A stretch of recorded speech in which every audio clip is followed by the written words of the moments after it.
In this second video for 4.7, we deal with a few example problems. The whole point of coordinate proof is to use algebra to prove statements about geometry. And we'll use these algebraic formulas to prove statements about geometric shapes. We'll use the distance formula, the slope formula, and the midpoint formula. So take, for example, how could you prove that two sides of any shape are perpendicular?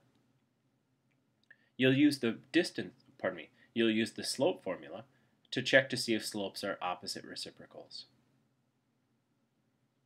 How could you prove that two segments are congruent? You'll use the distance formula in this case to show that the segment lengths are equal. How could you prove that two segments are parallel? That's a slope question. You would check to see if the slopes of the two segments are equal. How could you check to see if two segments bisect each other? In this case, you'll check to see if the segments' midpoints are the same, and that would indicate that they bisect each other.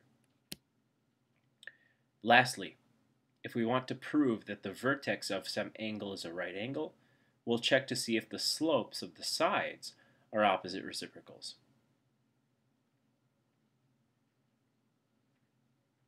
And so now let's deal with a coordinate proof example.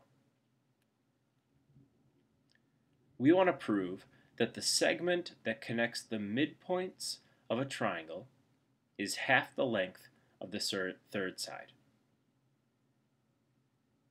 So first, we need a diagram. So we have just a generic triangle. I've drawn a scalene triangle because that's the most general form of a triangle. And so we're given that NED is a scalene triangle. So we'll give it some coordinates. And again, I've given them the most general coordinates possible without replicating too many points. Then we want to prove that, let's say J is the midpoint of NE, K is the midpoint of ED. We want to prove that JK is half the length of ND. Now, you'll notice that instead of using BC for the coordinates of point E, I've used 2B, 2C. Now, the logic will be the same. It's just going to make the coordinates the calculations a bit easier. So, in order to prove that half ND equals JK, we must first establish the coordinates of JK. We'll do that using the midpoint formula.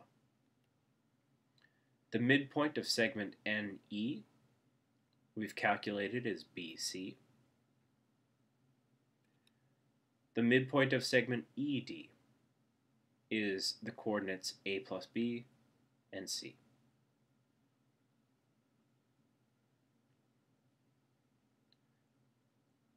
Next, we need to use the distance formula to find the lengths of JK and ND. The length of JK, if we plug those points into our distance formula, is A. The length of ND is 2A.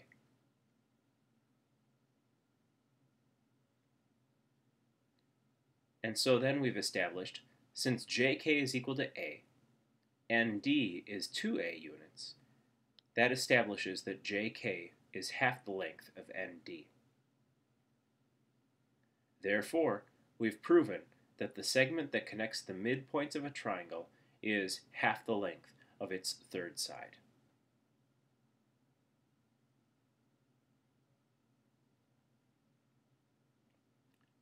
Let's try another example. We're to prove that the segment connecting the midpoint of the base of an isosceles triangle to the opposite vertex is perpendicular to the base. So part of this problem is just figuring out what is it we're trying to do. Well, we know we have an isosceles triangle. So here I have isosceles triangle BEN. And the proof statement says there's a segment connecting the midpoint of the base to the vertex. And we're dealing with the slope of that segment compared with the slope of the vertex, or pardon, slope of the base. So we're given that triangle BEN is isosceles with a base of BN. K is the midpoint of BN. We'll have to calculate K. And our job is to prove that segment BN is perpendicular to EK.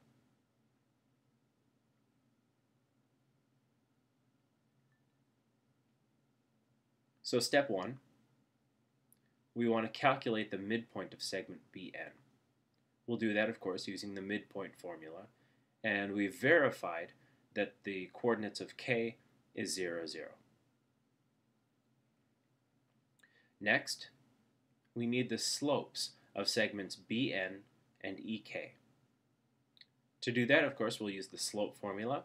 For BN, we have a slope of 0.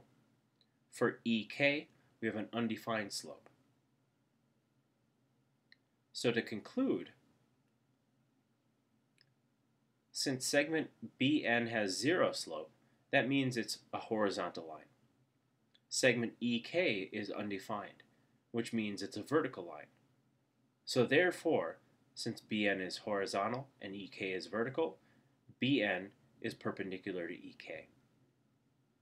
And thus, the segment that connects the midpoint of the base of an isosceles triangle to the opposite vertex is indeed perpendicular to the base.